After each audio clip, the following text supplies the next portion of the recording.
Oh, welcome in, everyone. It is the Sunday session with Jir and Alex. This is a members only program that we like to thank and steward our membership.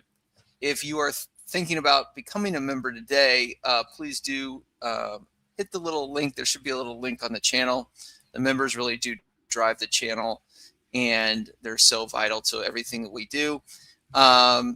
Two other ways to support the channel. Check out the affiliate links below. There's a ton of like merch, and if you want to get some stuff from the shop, there's a ton of sales going on. And then finally, please do leave us a review. Also for today, there's a QR code in the upper, yeah, there we go. It's the opposite of your hand, Alex. And that is for Big Up Predictions, which obviously I think one of the best ways to listen to the game is listen to Jir, because he's got some managerial background as well as he's been a player, so he understands some of the nuance of the game. But Jir does Big Up, what I would call as an American play-by-play or calling the game. So check that out on Big Up. Anything else on Big Up, Jir? We tend to do press conference reactions over there. We cover the 21s as well, although not today because they are playing, I think, in the next few minutes. They're kicking off the 21s. But when we get back to a normal run with the 21s, we cover them as well. Yeah, so any kind of major kind of chitty chatty kind of stuff we tend to do over on Big Up, and then the more kind of recorded podcast stuff we tend to do over here on YouTube. But yeah, normally this is just for the video of this is usually just for members, but we've opened it up today because Leeds aren't playing until tomorrow, so we thought we'd have a proper chat with everybody. So yeah, normally if you like this, it's always available free on all the audio podcasts, Apple Podcasts, Spotify, iTunes, all the normal places. And the video format's then available as a members perk for those who are members of the channel. So yeah, so if you think about that, there you go. There you go. We're going to get straight struck in. I mean, the only update from me that I could tell you is it's colder than a witch's tit, as my father would say. It is minus 20-ish where I am in upstate New York. We're batting down the hatches. We're going to get 12 to 24 feet of snow. So hopefully you've joined me with a warm cup, and we can get rocking and rolling. Jir, how are you? Yeah, I'm good, mate. I'm good. It's been it's strange not having football the weekend, isn't it? And then watching it, I did look at X yesterday. I probably shouldn't have, but I did have a little look at X yesterday, and it was amazing to see the amount of people that were saying Leeds had fucked up without kicking a ball, without playing West Ham, and without playing Bournemouth. It was incredible to see it. West Ham got a win, Bournemouth got a win, and Leeds were at fault. And I just thought it was, talk about a meltdown that was unjustified and misdirected. So yeah, I thought that was ridiculous.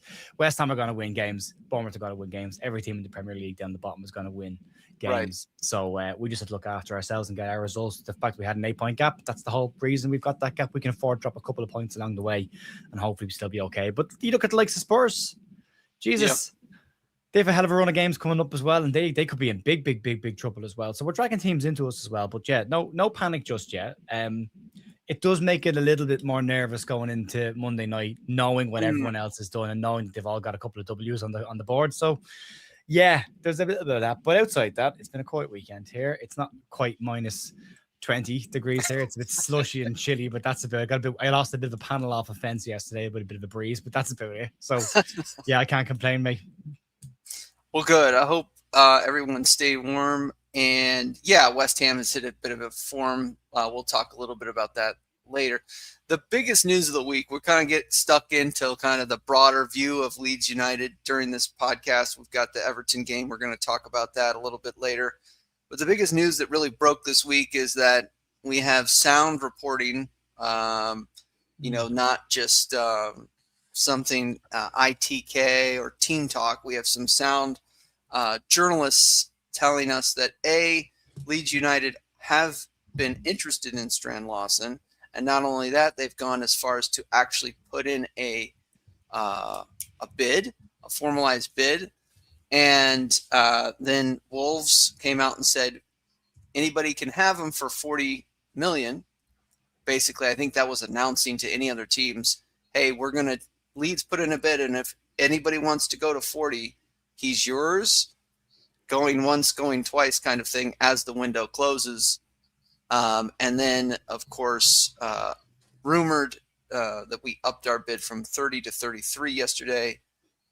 take that with a little bit of pinch of salt. But that is the main kind of story. And I want to unpack why, because the brain, the folks at the board is smart. Why would we go after another striker? And people say, oh, well, we're going to put more goals. We need to pair somebody with Dom. I think it's a little bit more deeper than just, hey, we're going to get another target man. We need another big man because that's the way we play now.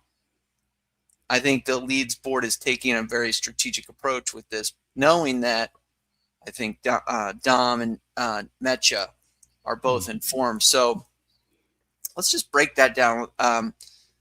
What would Strand Larsen offer the striking group as a profile that the other strikers are not offering? What could he offer to the club and to the team? I think you have to look at the three of them together for that to make a huge amount of sense. Because when you're looking at a profile of player, the three of them are very, very similar to each other. They're your stereotypical target man, but all three of them have something that the Niall Quinns of the day wouldn't have had. They can run off the shoulder, they can run in behind, they've got a bit of legs about them as well. So they can hold the ball up, good in the air, good central point, focal figure to play up to if you need to get out and take pressure off. But they can also get in behind. And the three of them are very good finishers. I know not everyone is looking at Strand Larsen this season thinking we should be breaking our transfer record to sign this guy, but he's 25 years of age. His last 2 seasons, he's had double digits. He hasn't come into his prime years yet. He does tick a lot of the boxes that the 49ers look for, and that is coming into their prime years, the better years ahead of them. But you've also got to look at Dominic Calvert-Lewin and Lucas Mecha both have an extensive injury CV. Now, Lucas Mecha's had 2 little setbacks this year already and has missed a couple of weeks. But when he's available, I really, really like him. I'm a big fan of Lucas Mecha. I like what he brings to the side. I would rather see him central than playing out on that left-hand side. I've made that known a lot now at this point, but that's where I'd rather see him. But if you get an injury to either of them or both between now and the end of the season, how Leeds are set up to play falls apart, because everything that we're playing to is a target man. And without a target man, this system doesn't really work. Yes, we've got goals from other parts of the pitch, but the focal point is still your number 9. And it still goes through him. We've talked about Joe Pirro before as well. We're all on the same page with Joe Pirro. Nobody wants to see Joe leave. We're all emotionally attached to him. But he doesn't fit this system. And it's clear that he doesn't fit this system because he's not being used even in a 2 in this system. Now, Joe Pirro's talents and attributes are in and around the penalty area, but they're not in build-up play. They're not going into his feet and hold up. And we saw that against Arsenal. We saw it in other games as well. When it goes into his feet, he has a tendency to ping off him. He doesn't win many headers. He's not going to hold the ball up for you. His strengths are in a different area. So for Leeds to be successful this year and achieve their goals, they've got to make sure that the way they play stays that way for the entire season, which means that they still need that focal point. So if you get Lucas Mecha, who's out for a couple of weeks with a small injury, and if Dominic Calvert-Lewin's injury concerns come back, now, touch wood, they won't. They haven't. He's been relatively fit since he's come into Leeds this year. But if the 2 of them go, you're in trouble. You're in big trouble. So, is Strand Larsen a calculated gamble? And I think you look at it like that. And the gamble part of that is the fee, because I think the fee is excessive. I think it's way too high. But that's today's market. 40 million is the new 10 million. You know, that's just the way it is if you want these players. And the market that we're in January is a seller's market, not a buyer's market. So if you want this guy, you're going to pay a premium for him. Wolves don't want to sell him. Their manager, Rob Edwards, reckons they don't need to sell. And they can sit this out until the end of the season. But his value will drop significantly if they get relegated, which it looks like they will. So from their perspective, they probably should have taken the £60 million that Newcastle offered during the summer. They didn't. So now it's 40. Now Leeds have said they won't pay 40, but what I will take from the news on this one, Alex, is the initial offer that went in, we know is concrete because it's come from very credible sources. That's the 30 million plus 6 in add-ons. So 36 million amortized over probably a 5-year contract. So you're not paying 36 million up front, or you're not even paying 30 million up front. You're breaking that down. So that allows Leeds some PSO wiggle room. But we'll still probably need to sell somebody. Wolves want 40 million for him, apparently. Leeds don't plan on paying that, but there's talks ongoing. Now, the issue with the second report that came out from Team Talk is the issue here. Because they're claiming that the money's gone up. Now, nobody else has clarified that part. I mean, Daily Mail said it 2 days ago, but it's still not sure whether that's the 30 or 33 million pounds fee. But Team Talk have come in with this, but Team Talk are contradicting themselves at this point. Team Talk said when Leeds put in the 30 million pound bid that Leeds were miles away from the asking price. And now 2 days later, with an additional 3 million, Leeds are very close to getting a deal done. So you're miles away or you're not. The 3 million's isn't filling a 10 million pound gap. Graham Bailey said that Crystal Palace were negotiating for a deal around 40 million quid. Now Crystal Palace seem to have vanished in the last 24, 48 hours. So you can't take an awful lot of what they say completely seriously at this point, but it does suggest, and everyone who is credible says the talks are still ongoing. So Leeds genuinely believe they can get something done for this, but it is going to be complicated. It's not going to be straightforward at all. I mean, as Andrew was saying it in the chat there, Larsen has to be something special for 40 million. I think if we look at 40 million 5 years ago, yeah, you're saying that. I think if you're looking at 40 million now, you're probably looking at a mid-table Premier League striker, for being really honest about it. But he will need to come in and deliver for that price point, because it's like buying a second-hand car. I love using the car analogies. Paul Brooker's a big fan of them. But I like using them because if you buy a second-hand car that's 2 years old and you pay whatever amount of money for it, you drive that off the lot. That's still a new car to you. It might be second-hand to the garage, but to you, that's a brand new car, and you expect it to run as a new car. Bringing Strand Larsen in, he might be labelled as a mid-table player, but you're paying a lot of money for him. You still expect him to come in and hit the ground running as a big player within your squad, and he will carry Leeds United record transfer on his shoulders for a bit, and that's a heavy one to talk about. I mean, everyone else is saying we could have got Tammy Abrahams for 15 to 20, but the problem with Tammy Abrahams was he didn't want to come to a side that wasn't playing European football. That's why he's gone to Aston Villa, and he's got a history with Aston Villa as well, so he wouldn't have got him. So it's not as easy. We don't. Same with yesterday as well. Same with the reaction. Like, we don't have a right for other teams not to win matches. You don't. There's an entitlement to that kind of reaction. Same way we don't have a right to go out and get any player. There's talks that we went after Martin Batterina at Como, and they knocked us back and said you're not interested, and people are taking the piss at the club saying knocked back United. You don't have an entitlement to get a player just because you went after him. You put a bid in, the club goes, he's not for sale. Tough. You're not getting him. That's not your fault that you're not getting him. The club have said he's not going. So you get criticised either way. But I think from a Leeds perspective, and the main point on this is, if Leeds want to continue to play the way they're playing, which has delivered results so far this season, right, they need to have a fit number 9. I don't think Joe Pirou fits the bill in that. You've got Meche, you've got DCL, and there's times you might want to put all three of them on. So the question then becomes who becomes the priority, because DCL's banging the goals, and Meche's been really, really useful when he's played. And this guy's going to be your record signing. So you've got real competition there, and that's a good thing as well. So you've got deep competition. Right. Deep competition. And if you look ahead to the summer, you might be able to sell one of them for PSR headroom. I don't want to get too ahead of ourselves because he's not even in the door yet. But so if I were to talk about their profiles, like if going back to like the car analogy, like you've got a Lamborghini, you've got a monster truck or something, and then you've got like what is like if I were to go through like some of the like attributes of like, I don't know, if somebody were to ask me about Patrick Bamford, I would be like, well, on his good day, he's really great with movement. He's pretty good at hold up play. He's very streaky in front of goal. Like Dom, I would say incredible in the air, very good at hold up play. That has a lot of nuance to like how to play that striking position. And then, but I wouldn't say he's really good necessarily. Like sometimes his striking ability in around the box feels a little softer than maybe a Meche. Like when Meche wraps his foot around the ball, it's like, what is Strand Larsen? Strand Larsen better than his feet than Dom? Does he have I know he has similar kind of hold up play. He's probably not as dominant in the air as Calvin Lewin. What would you say when you look at like the tapes of his highlight reel that he's really good at that we would get in the side? I think he's similar to DCL in a lot of ways. One of the things that really stands out when you look at his kind of highlight package is his link-up play, but first-time link-up play. So when the ball is coming into him at speed, he has got an ability to have already seen a movement of a player out wide and get it gone to them very, very quickly. Like his peripheral vision, for the lack of a better term, is really, really strong. So as the ball's coming into him, he's already decided where that ball is going. So and he can come a little bit deeper. Like he can drop in a bit deeper and try and link up there as well. But they are very similar. They're very, very similar players, and there's no harm in having two very similar players. We saw against Crystal Palace, we saw against Chelsea, we saw against second half against Manchester City when Leeds went two up top with the two big men. It's really effective. Yeah. But we haven't always had them both fit to do that. So, you're increasing your chances there. And if you do decide to go with the two up top and be more attacking, you need a backup player on the bench to come on as well. So that could be, your Metja or your DCL or your Strand Larsen, whoever it may be.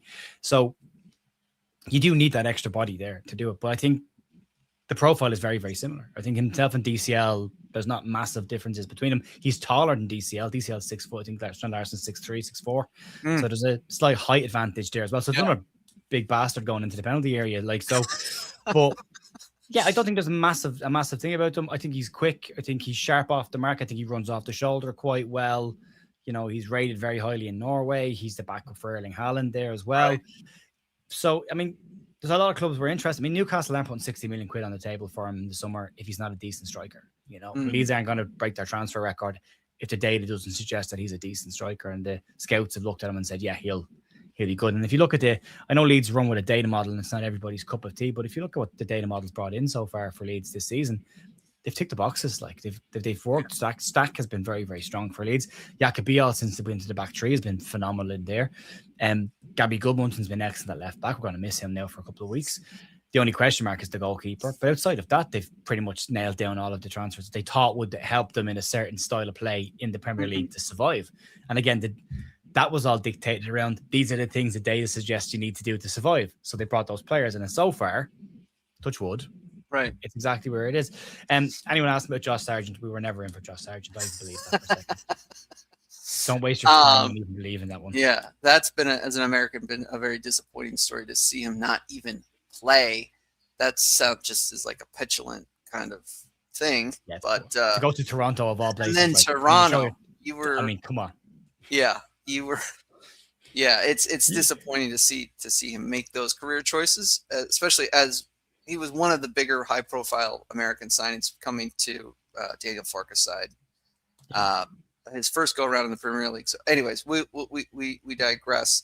The reason that I'm interested in the Strand Larsen story that broke, and Paul on your channel has been very good at, I think he was the first one that I heard to say, look at what the bookies are doing. Look at what's happening here. Somebody knows something. There's more to this than meets the eye. And I was like, wow, okay.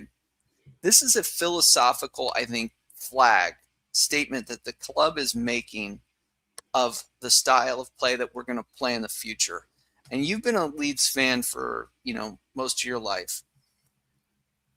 The way, if I told you at the beginning of the season or like in August, Leeds are going to play physical, they're going to meet the physical demands of the Premier League, and they're going to play long balls to those two big strikers we saw. I don't think you believe it, right? No. And I guess my question is, do you like the way we're playing? And as a Leeds fan, is it in our DNA to play like this in a way historically? I think to start with that, no, I didn't think we'd do this. Right. Not at all. Because Daniel Farke is very married to his ways. Like, he likes to play possession-heavy football. We saw that last year in the Championship, even to the point, and anyone who watches his channel on a regular basis will be sick of me moaning about tempo, because there was even times last season when we were dominating games. It was still, for me, it was always too slow, too patient, and too methodical. Like, possession without purpose. Possession without purpose, possession for possession's sake. Yeah, having the ball to say you had the ball, but did you actually do anything with the ball? Where was your impact in the game with the ball? And this season, he started the same way. And that was where all the pressure came. I mean, there's a lot of people writing apology letters to Daniel Farke and saying, I shouldn't have doubted you. But again, I said this during the week, the criticism was based around the time when he was playing a 4-3-3 system and trying to play it from the back and getting absolutely battered by teams who were very press resistant. And you're like, we weren't. And we were getting picked off. And so the criticism at that time was valid because the system wasn't working. He wasn't changing the system the way he needed to be changed. He wasn't playing to the side's strength. He wasn't playing to the recruitment strength. And then Man City happened. And then he did. And he deserves a massive amount of credit for being self-aware enough, flexible enough, and pragmatic enough to realize I can't play the way I want to play with this team. And again, we talked about it during the summer. You either buy the players to play the style of football you want, or you play the style of football to suit the players that you've got. You can't do both. You can't. So to start being more physical, to start going more direct, plays to the club's strengths, plays to the side's strength.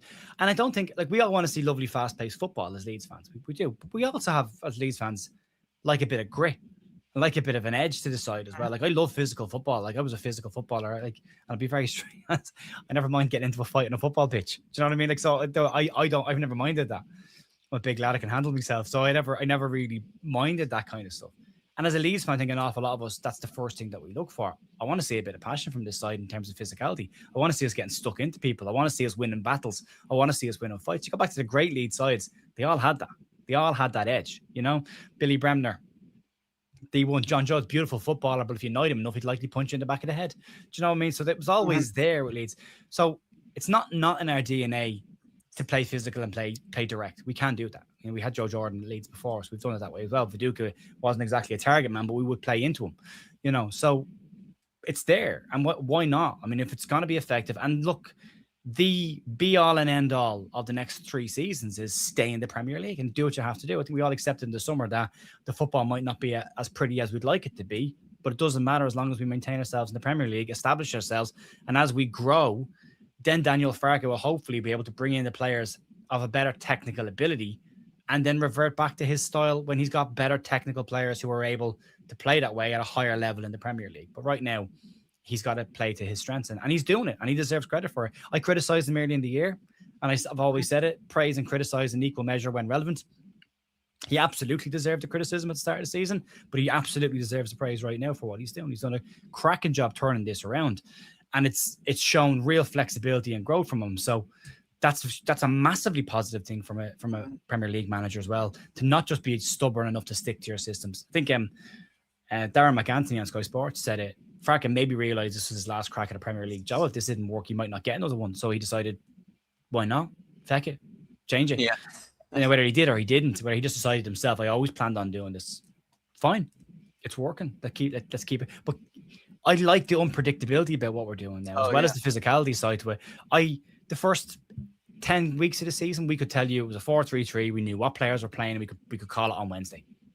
And then we could also say when the substitutions were going to be made. Now, you can still argue about the substitutions now, but I don't know what system he's going to play on Monday night. I don't know who he's going to play up front. I don't know who he's going to play at the back. I mean, I assume James Justin will play left back and Sebastian Borneo will come in at right centre back, but I assume that. I don't actually know, and I'm not confident about that either. So that's brilliant, because that means the opposition and their sports analysts and then their preparation teams are looking at this and thinking, I don't know what they're necessarily going to do. So it splits their manager's focus as well. So it's great. I mean, all the things you want from your coach, you're getting right now.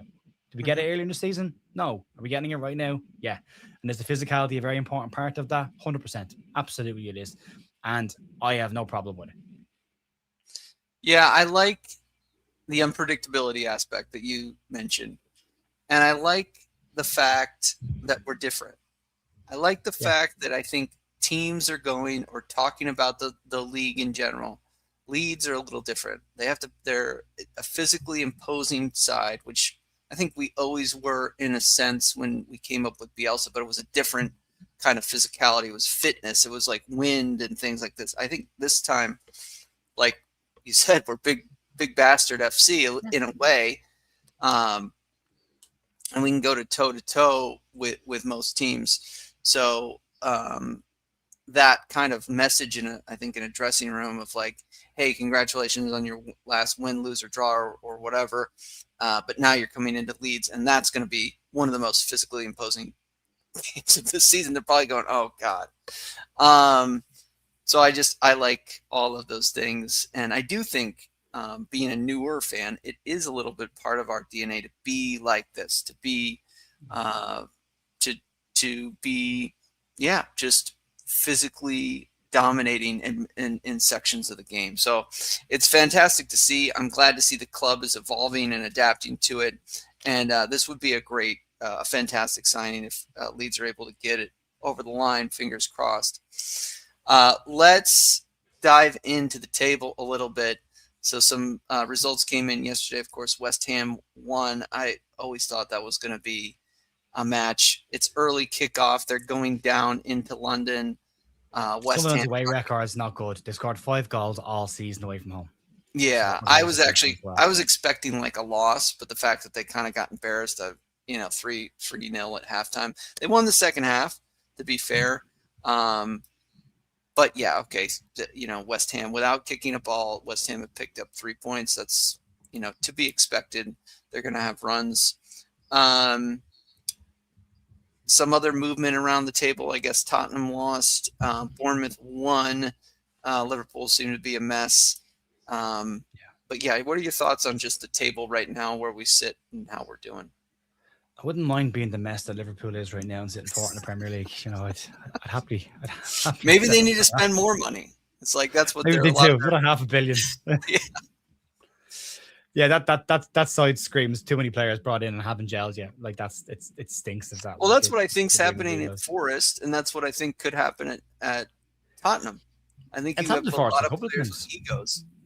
Yeah, I think that's always been I think Spurs' problem has always been their dressing room. I think they're in a real problem. Like, we are looking below us, we are looking at West Ham, we are looking at Forest, and we still have a 5-point gap to West Ham with a game in hand, and that's important. That's the context. And like, it's probably going to get smaller, and it might get bigger, But that's Premier League football. And as I say, we don't have a God-given right to just be safe. It's got to be earned. And other sides are going to try and do the exact same thing as well. So you've got to handle that, and you've got to handle that pressure as well. Like, that gap is going to get small, and you've got to be able to deal with it. And you've got to look at your games coming up. That Nottingham Forest game for us in a couple of weeks' time is going to be huge. It's going to be absolutely huge. If we can get a couple of points off Everton, I'm ignoring Arsenal completely. I think that Arsenal game is a massive bonus, but ignoring that completely, and then you go to Forest and beat them, that's a really decent month. Like, you've had a really good points total from that month, so that's the focus for us. You could, look at Crystal Palace, right?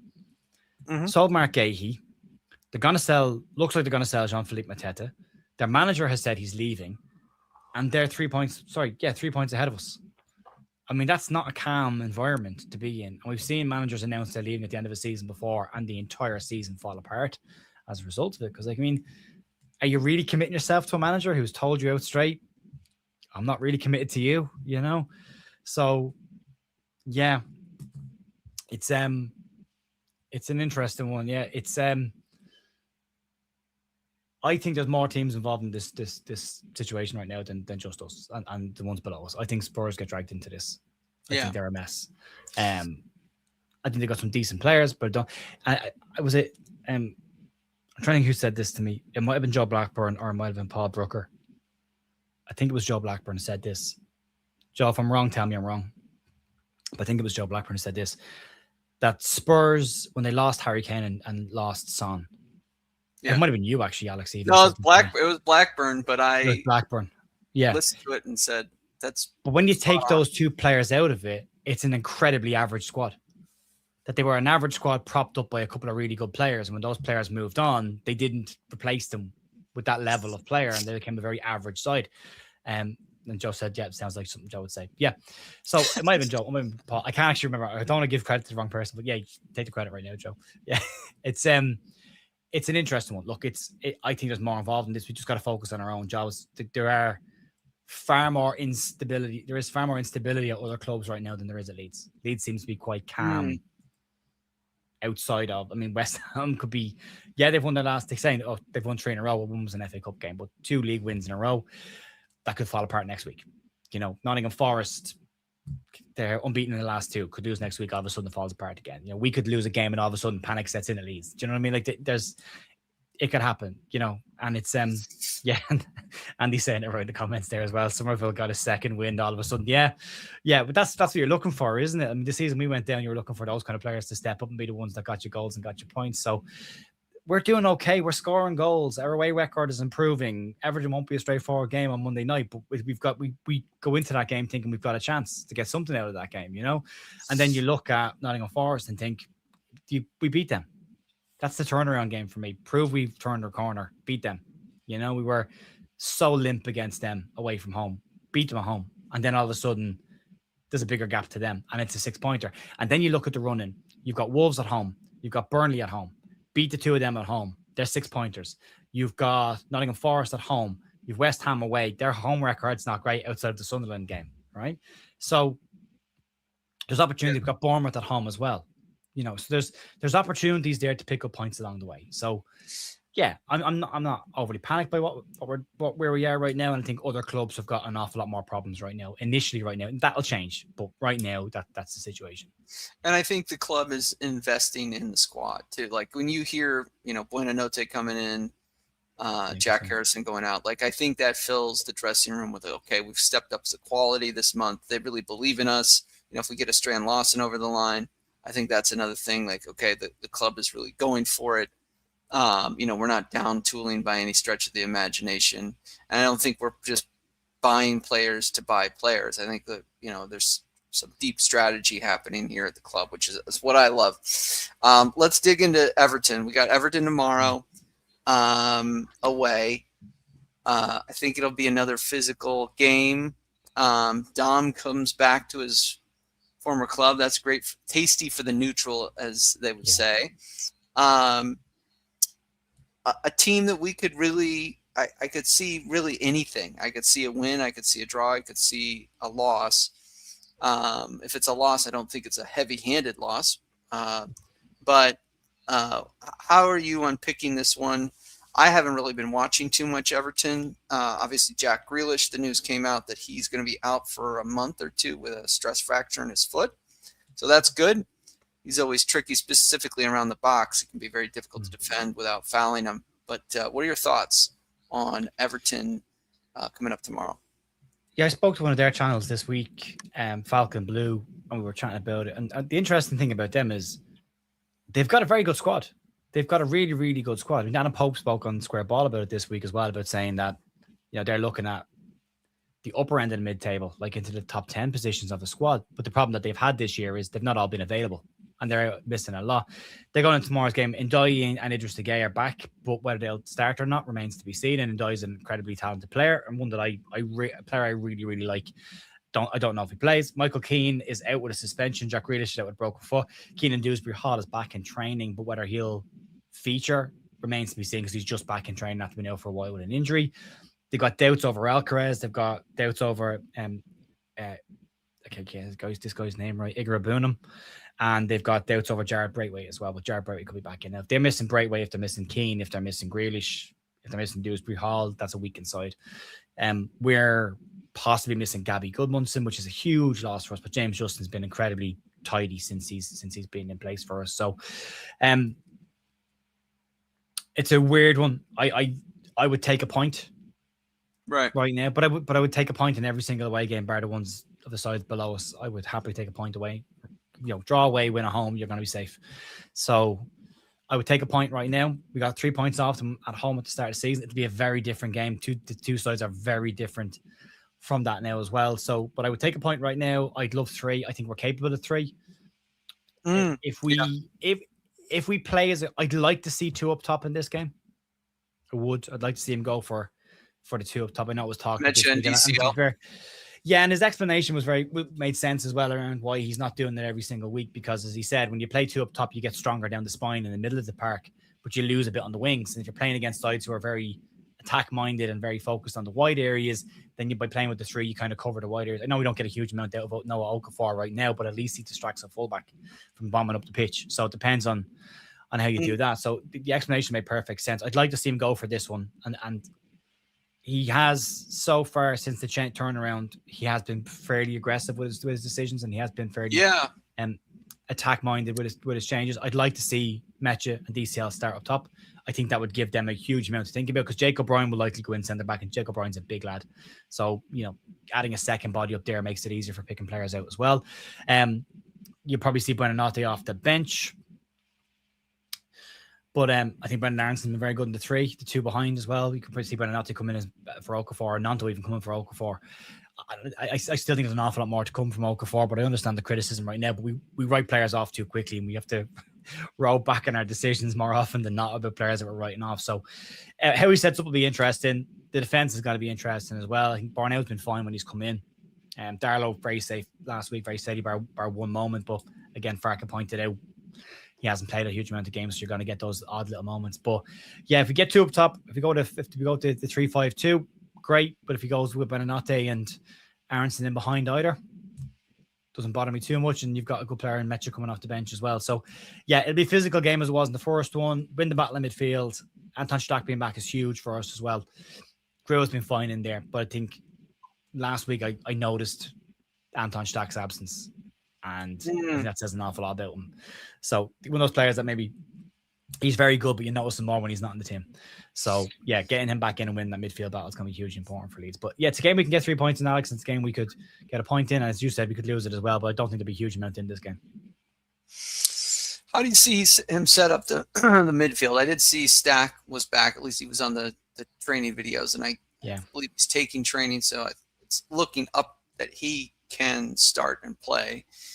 Tanaka has been a player that a lot of fans love and have been calling out for, but has not gotten maybe some game time over Gruev and Farke's kind of conservative approach to start games. What do you think about Tanaka? How come he's not getting enough game time in some fans' view, and what he can do to get into the side? It's a tough one to say because I love him.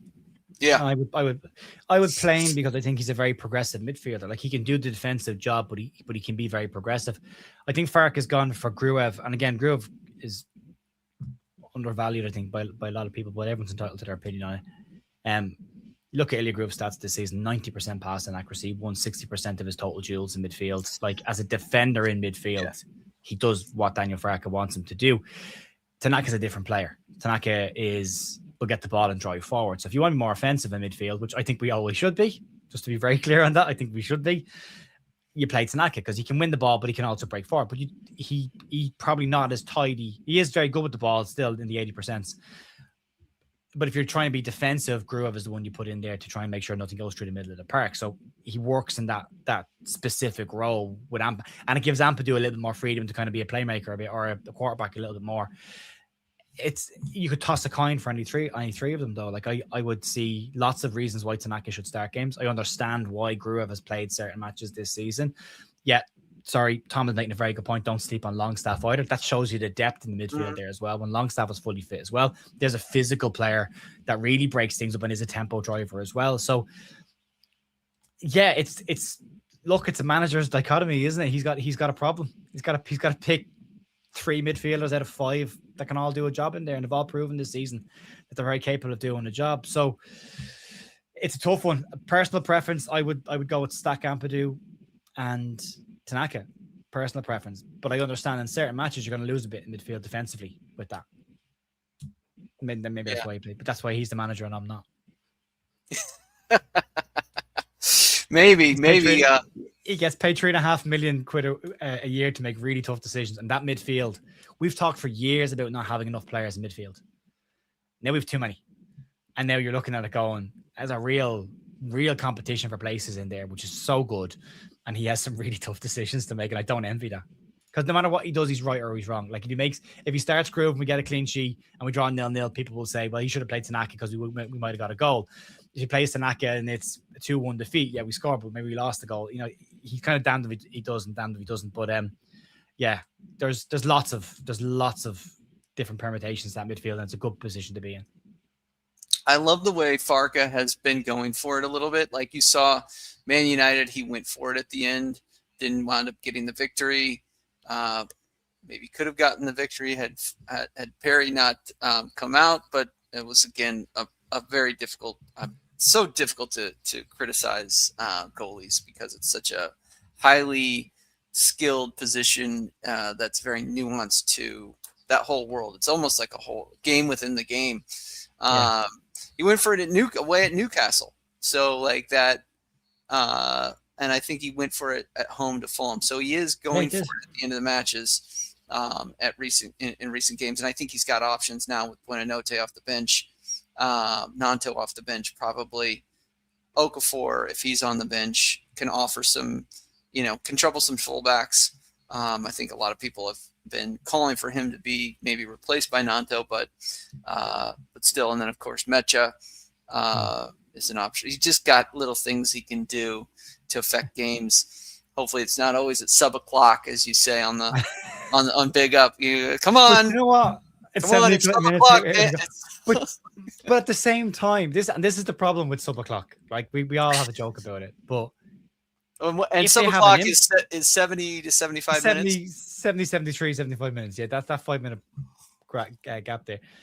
But if he gets it right and it has an impact, then we can't criticize it. And you look at the game against Fulham, and now Tanaka's pass and Lucas Metch's finish, they're both vitally important, and they both have come on at 80 minutes at that point. So he got it right, and that's, I mean, the facts are the facts. Like, it's black and white, and we can argue about the nuances of it and the slight more deep context of it, but ultimately the players are having an impact off the bench right now. So I think, do the players, because a lot of, actually, there's been some small little tiny stories. Also just to say to Andy about, and he's just saying in the chat there, don't get ahead of yourself, Farke, isn't it? Well, he's not. None of them are. There's no manager down that half of the pit. No manager's more than 3 or 4 bad results away from being under serious pressure. The big thing for Daniel Farke is he has to continue to adapt moving forward. He can't just go, this is working now, I'll sit on my hands. I think he's shown flexibility. I think he's doing the right things. I'd like to see subs coming on earlier in games. But right now, if the players are having the impact and you're getting results, it's tough to argue with it. But it's when it stops working. That's when he has to adapt again, and he has to consistently stay on his toes. Yeah.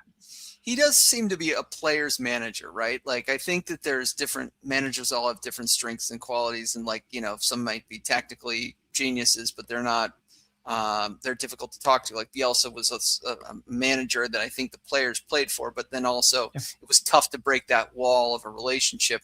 But there's been some stories that have come out recently, just some interviews that people have been talking about how Farke is a manager that you like to play for. So just all to say, I guess, back to that sub o'clock statement, one of the reasons they might like him is that the expectations are clear. Like, if you're going to come on, hey, I'm going to use you, it's going to be probably in the second half, so be ready. This could be this XYZ could be the scenario in which you're going to be coming into the game. I want you to be prepared for that, and it'll be so like those kind of like expectations, I think, between player and manager, when those are clear at any organization at any level, I think people want to play for them. And so anyways, I think at least if I could give him some flowers on that. And he's been relatively healthy since he's been here at keeping people healthy, not risking the here and now for the long-term view of a schedule. Which is important, which he has to do. He's the manager. He's not the coach. He's the manager. He has to manage that squad effectively. And that's also minding players and making decisions to not play somebody because, the medical team have told me I probably get 60 minutes out of you, but if I hold you back in this game, I can get 100% out of you next week. So, he has all that information to take on board and he has to deal with that. I've done it with teams as well. When I've done my team talk, picked my team, done my team talk, warm-up's done, the players go out in the park, I would always tend to get 5 minutes with the subs and sit down and go, I need you to focus watching the first half. Don't just watch the game. I need you to look at, if you're going to go on a left wing, you're going to go on as a 9, you're going to go on as centre midfield. I need you to know exactly what the battle is when you're walking into it. I need you to watch the game, find the weaknesses in the player you're going to be going up against and see where you can impact the game when you come on. You need to be ready when you come on. And then once the second half starts, and I would regularly make changes at half time, but once the second half has started, I turn around to them and saying, you're going on in 10. I'm going to come to you in a second. I need you to know I expect you to tell me what I need to know here and there because I'm watching the whole game. You're watching that player. So come and tell me that. So again, the expectations are set very early in the game of if and when you go in, there's a specific job you have to do and be ready for it. And I want you to know that you know that. So it does. It also keeps the players on the bench tuned in and watching it. So they're constantly watching the game and they're aware of it. They're not just sitting on their tail, keeping their bum warm. They're focused on being mentally ready as well as physically ready because coming onto a game fast, a fast-paced game is one adjustment you've got to make, but getting into the game mentally is another part of it as well. So, yeah, the expectation part is huge of it as well. The players have to be tuned in and have to know, and he does it. I mean, he said himself, I'm not their best mate, I'm not their friend. He doesn't need to be. He needs to get every single ounce of ability out of them, and you don't get that as your best mate. My mom has a saying, like, your best mate will always tell you that you smell, yeah, they're brutally honest because they like you. Yeah. 100%, yeah. They're not gonna like you, but you have to. But it's important that you know that. So your manager is the one that will walk up behind you and say, yeah, we won the game and you got a goal today, but you got to start working on track and back, pal. It's not good enough, right? And the level and you level them off. Like, so players won't always like you. But at the end of the season, if you've achieved your goals, that's when you put your arm around their shoulder. That's when you can be their best friend. You know, you go for a point or whatever else. Then, once the goals are achieved, until then, it's his job to drag every single ounce of ability and performance out of every single one of these players. And he can do it by putting his arm around certain players' shoulders, which he's done with players that need support like Brendan Aronson, and it's worked there. And he can do it by putting a boot up someone's arse like he's done with Lucas Perry, you know, and see if it works with that one. So you've got to get that balance. Who can take it? Who can't take it? Who needs what? So again, it's part of being a really good manager. I always say Pep Guardiola, for me, is probably a very good man manager. He gets really good players to play together. If you gave him Crystal Palace, would he win the Premier League with them? I don't know. I don't know if he can coach them to be better than the sum of their parts. But I think if you give him an elite group of players, he will get them all to work and function together, which a lot of managers can't do. So it depends again on the type of manager you want to be.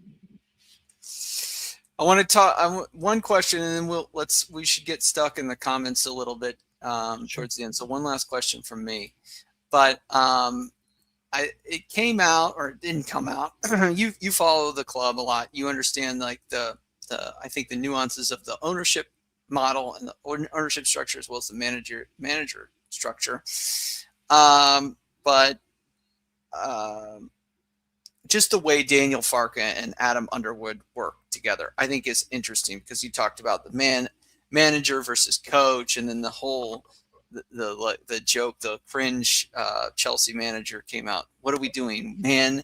And aging, like it was some sort of fringe LinkedIn post about break that word down, and the root. It's like, okay, man. I'd like to think Roisin's taking the piss out of the press. I'm being honest. He's shaking their hands before. I was like, I don't know how this is going to go. He's shaking the journalists that are about to, absolutely rip him to shreds. They're shaking their hands. But anyways, but Daniel Farke is the manager, right?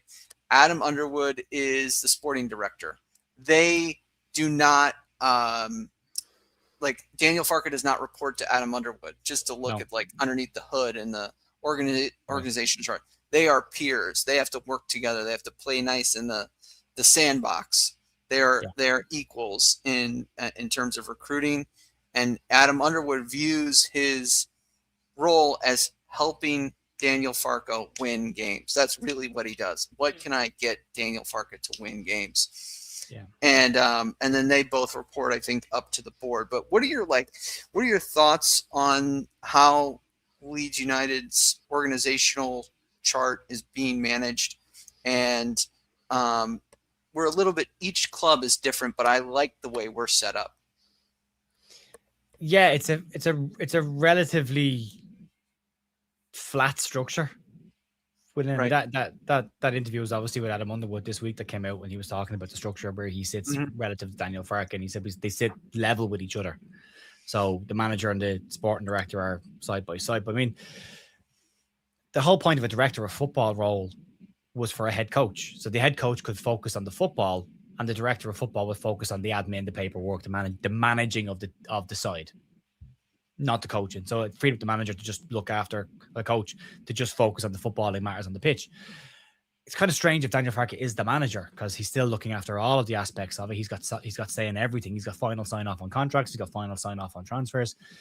And then you've got a sporting director who kind of does half of that himself anyway as well. So they do have to work together, but Farke ultimately has the final say on it. Like Adam Underwood will go to him as a head of recruitment, part of his role, and say, these are the players I think we should sign. And Farke will decide whether he wants them or not. So ultimately, Adam Underwood can say they sit side by side. They might not report into each other, but Farke is probably slightly positioned higher. Now, who gets sacked if the shit hits the fan? Farke, not Underwood. But that's where he gets the bit of safety from his position. But they're both reporting to Robbie Evans. And Robbie Evans is very data focused. So I think Leeds' structure is pretty easy to understand. I think it's very flat. It's not overly complicated. It's not layer heavy. It's not signing a player by community panel. There's not 6 lads sitting around trying to decide whether we should sign a player or not. It's pretty, these are the players we're looking at. What do you think? Yeah, I'll take him and him. Don't want them. Fine. Done. Which allows things to get done quickly, at least. So yeah, it's fine. It's fine. It's look, I honestly, I don't really care about the structure of a football club as long as the results on the pitch are good enough. That's being bluntly honest about it. All right. Very good. Let's get stuck into some of the comments. Sure. What are the folks saying? We got go back a little bit just to catch up on some of the older ones. So I'll go back a little bit. We have got a super chat we have to read out there as well from Mooks. I think we have enough about. I think we've got enough about us after the way we kept going ahead of Newcastle. My score prediction: Everton 1, Leeds 2. Come on, lads. Russ is saying I'd go for Darla Borneo, Roland Stroke, Bogle, Ampadu, Stack, Longstaff, Justin Anderson, and DCL in the side. Daniel saying in Farke we trust. Jack says just got to keep going. Everton is never an easy game, but other than maybe Arsenal, I don't think we've really for anyone. Yeah, I don't think we've looked out of place against any side. I don't think we've looked like a team that was trying to punch above its weight against most sides. I think against Fulham, we were probably the better side. Mr. Owen CB says, can't remember many times last season when his subs made a difference, but this year it's worked so much more. Yeah, I think you're bang on the money there as well. And he says, sometimes I don't like Leeds chasing games after a defensive start. No, I would agree with that as well. I think Leeds are better on the front foot. I think when we come out quickly and go at teams, I think we're far more effective. I think when we sit back, we tend to concede. What has been good to see this year, Alex, is the reaction when we've gone behind. Like at no point do we look like the heads have dropped, which I think is huge. Huge. Yeah. Paul in the chat is saying Daniel Farke is learning all the time. The moment in time this season, Manchester City away, second half. We never look back. Daniel Farke is a new manager. Yeah, but you got to keep doing it. That will always be the part of it. Will we get the double? Right. That is the hope, isn't it? Paul says Farke has done well to survive at Leeds United. Apparently, we destroyed Jesse when he was here. I didn't want to do this during the week. Jesse Marsh's comments were ridiculous. I mean, did he? Square Ball described him as rage bait, basically saying that Leeds fans were focused more on transfers and tactic and the manager getting sacked than they were on the table. And as Dan Moylan rightly put it, no, we were focused on transfers and tactics because your tactics and your transfers are shite. That's why we were focused on them. So that's why. So yeah, awful. Yeah. Already got that one as well. Same with Jesse Marr. Daniel Farke wants players who get what it takes to wear the famous white shirt. Yeah. You got a battle for that. I take chastising an 80k player a week. Sign me up. Yeah. Marsh will never, and it's a thing in society that just is a shame. Take ownership. Yeah. Take ownership of hold the L. Jesse. He won't. Yeah, and a lot more respect for him if he did just say, "Look, I got a lot of things wrong."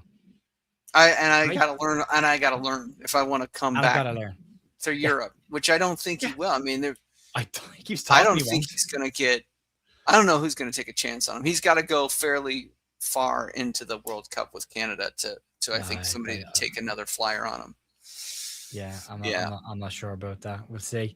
It's great to see the level of cohesion between Daniel Farke and Adam Underwood and the rest of the board. It's funny to see Glasner complaining about the board at Palace. Yeah. Well, at least we don't have that at the moment. Love the channel, Jared. Best content creator. Appreciate that, me. Scoop says there's too many spoons in the custard. Luckily we don't have too many spoons in our custard right now. 1-0 to the Toffees. I got a bad feeling. Well, I'll probably if flips around. Scooby, I think Underwood. I think I understand the analogy. Yeah, it's a good one actually. Yeah. But we are looking solid like a Premier League team too much. Yeah, I think we look. I hate to say it. Because I say it with like a little bit of trepidation about going. It's all quite calm right now, and I hope it's not the calm before the storm. But I don't know. I've got a positive feel about things. What got Alex in supporting Leeds? Alex, what got you in supporting Leeds? You told the story before. I was challenged by some friends to follow the Premier League. There was a bunch of teams I researched. I found Leeds United, who were not in the Premier League at the time. This is Gary Monk's first year. Gary Monk's year, I think, that he basically had.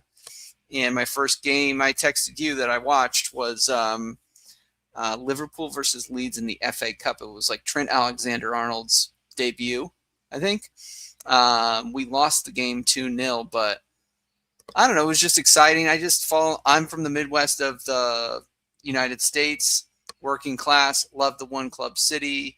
I just, the team picks you. You start to, read about the history of the club and you're like, and I could see the arc and the rise of the club because of the fans, the badge, the ownership, just everything. I was like the Ellen Road.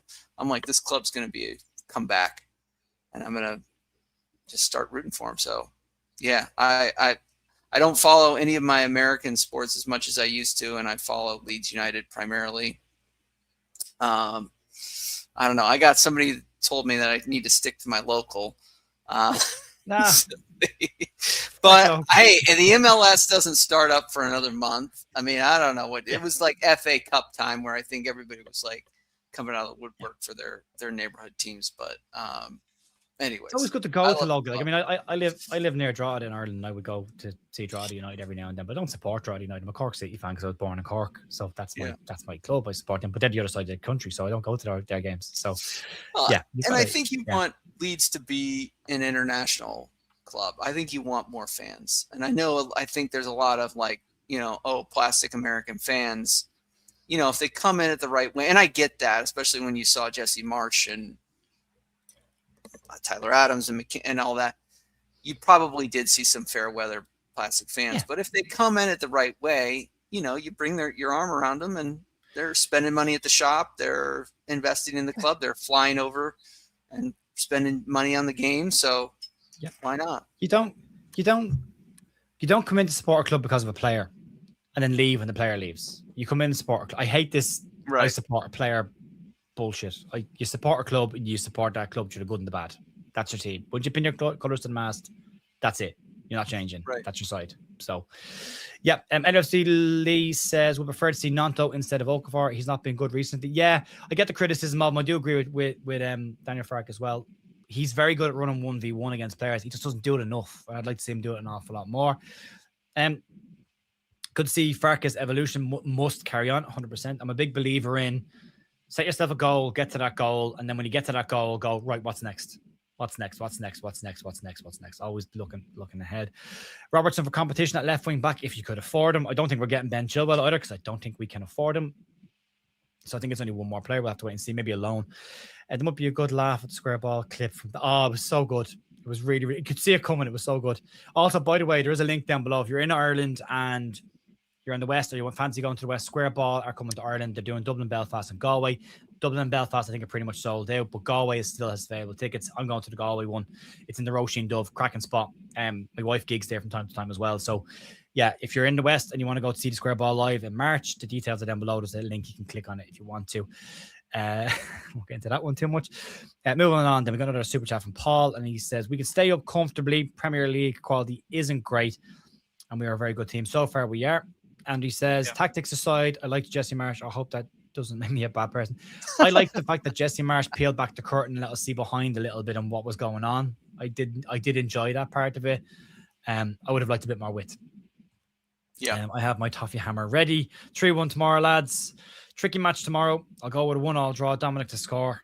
Up for the Peacocks. I used to keep goal when I was a kid. I had a trial at Barnsley when I was 15. I'm 58 now. A bit boring, but happy to put the gloves back on as I'm post Perry. Yep. Pierre is saying the team does look comfortable in the Premier League, and that is a good thing. Steve says 3-2 DCL 94. Oh, God. Oh, limbs.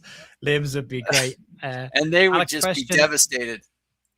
Yeah, Andy's got a question for you. Are Leicester bigger in America than Leeds support-wise? I think Leeds are as big, but most of the fans are, Arsenal, Tottenham. Like the two fans that got me into English football were Tottenham and Liverpool. So I think most people do go to those routes because they're kind of lazy, and I don't think they really understand from relegation, promotion, and like it's been like money for my value since I've become a fan. It's either outside of the first two seasons with Gary Monk, and then we had I forgot somebody called him Paul Finishbottom. Heckingbottom. And then I forgot the coach that came in. He now coaches Panama. Anyways, outside of not Martinez. He wore a suit and tie, which I always thought was I keep classic, forgetting his name. But he lost the dressing room. Anyways, it's been promotion, relegation. Every freaking game matters. I think we all want to see like a ninth place finish as we did under Bielsa, and that was a great season as well. So, yeah. Anyways, I would say we're probably at that popularity level, maybe a little bit more because we had some exposure from America. I like the approach to, and I know again it will be some hard grizzled Leeds fans might not like it, but the celebrities that the 49ers are gathering to kind of play the flute to be like, come check this club out. Because soccer is continuing to grow in the States and will only grow further once the World Cup hits, because it's an easy sport to get behind. American football, I think, is very complicated to follow. Soccer is very easy. You can't be offsides. You can't foul. I mean, that's basically it. You actually kick the ball with your foot. You kick the football, as opposed to throwing an egg with your hand and calling a football or a hand egg. Yeah. Kevin's saying, sorry lads, I started following Leeds because of Gary Speed, God rest his soul. But when he went to Newcastle, I stayed. That's the point. That's the point. You stayed. You didn't go off and support somebody else afterwards. So, yeah. I think we will wrap it up, Alex. Let's do. I want to do one. I would say one last question. I'm like the detective at the end of the movie. But when we went off last week, I said DCL has been doing incredible. You said and then the idea popped in my head. I'm like, who would you rather have in the Premier League right now? What striker would you take over Dominic Calvert-Lewin? And I think we named 3 or 4 strikers. None that you'd get. What is it about him? And again, we both said he looks so hungry. And I think because he's playing Everton, he really could. I mean, he might not score, might get kicked off the pitch. But my God, if he scores at that ground tomorrow and Leeds somehow pull off a result, I think it'll just be big for his personal redemption arc. It would be his double digit as well. It would be his 10th goal of the season. So it'd be nice to get them. I mean, look back at his history, right? 24-25 at Everton, started 19 games, got 3 goals, 1 assist. 23-24, started 26 games, scored 7 goals, 2 assists. 22-23, starts 15 games, 2 goals, 1 assist. 2021-22, starts 15, scores 5. You have to go back to 2020, 2021 to get double digits, 16 goals that season. So, and that was after 32 matches that he had played. He's 23. Mm-hmm. Well, 23 we knew will be against Everton, and he's already on 9 goals. So it'd be great to get him into double digits as well and keep him pushing along. Got to keep him fit. Yeah, it's gotta keep him fit. He's going to have some chances tomorrow. We'll see what he can do with it. Hopefully, put it in the back of the onion basket, as they say, and the whites can pull off a big result. I expect we'll be in our whites as well, because I think both of our away kits are blue. So I think I think the black. I think we'll wear the black because they wear white shorts, don't they? So I think we'll end up in the black kit tomorrow night. All right. Either way, I'm guessing. Yeah. Either way, we will see. And up the whites. 3 ways to support the channel. Please check out the members. This is a typical members product. We do it every Sunday when Leeds are not playing. And we launch it to the members on YouTube. So consider becoming a member, as well as audio platforms. So that leads me to the second way. If you're listening to this on audio, please do leave us a review, because that's an area that we want to grow, the Leeds View. And then check out the affiliate links. There's a ton of merchandise you can get from the back 4, as well as the Leeds United shop. Also, this is a little, I was noodling around. You have launched a new website as well. So check out Jer's website. It's the leedsview.ie, I believe. That's a really cool little site on all things Leeds United. And I know Joe Blackburn's contributing to that as well. Yeah, he writes pieces for us as well, yeah. And then finally, the QR code. There's a little big up on that platform predictions, and you can win some prizes, I think, as well. Yeah, I'll stick them up real quick on the screen and give you a look at them. I'll just throw them up real quick. So if you're interested in getting involved, you don't have to even watch along. You can go over, join. It's free to join, and you can make your predictions and you can go about your day. But that's the predictions game for this week. These are the predictions that Big Up have selected. So you can have the prize pot is $541. So Dominic Calvert-Lewin to score a goal, yes or no, and the points then change depending on what you go for. No, Okafor score, get an assist. Ndai to score a goal or get an assist. Match to be tied at halftime. There'll be 2 more goals in the match, and there will be over 3 cards in the match. So you can pick any version of permutations you want there. It all adds in. We have a leaderboard, a game feed. We track it during the match. But again, if you don't want to do the watch-alongs, don't worry about it. If you want to get involved in that, you can. You just need to click the link down below or scan the QR code, and it will bring you over to the predictions, and you can get involved in that as well. Yeah. It'll be a tasty one. That is it from me. I want to thank everybody for joining us. Thank you, Cheer, for being all that you are on the Leeds View. We're going to watch you during the week and all the breaking latest news that happens. And the window's wrapping up. We need to circle up with Michael on week. Yeah. On the deadline day stream. But thank you all for joining us. We will see you next time. Thanks, folks. Bye.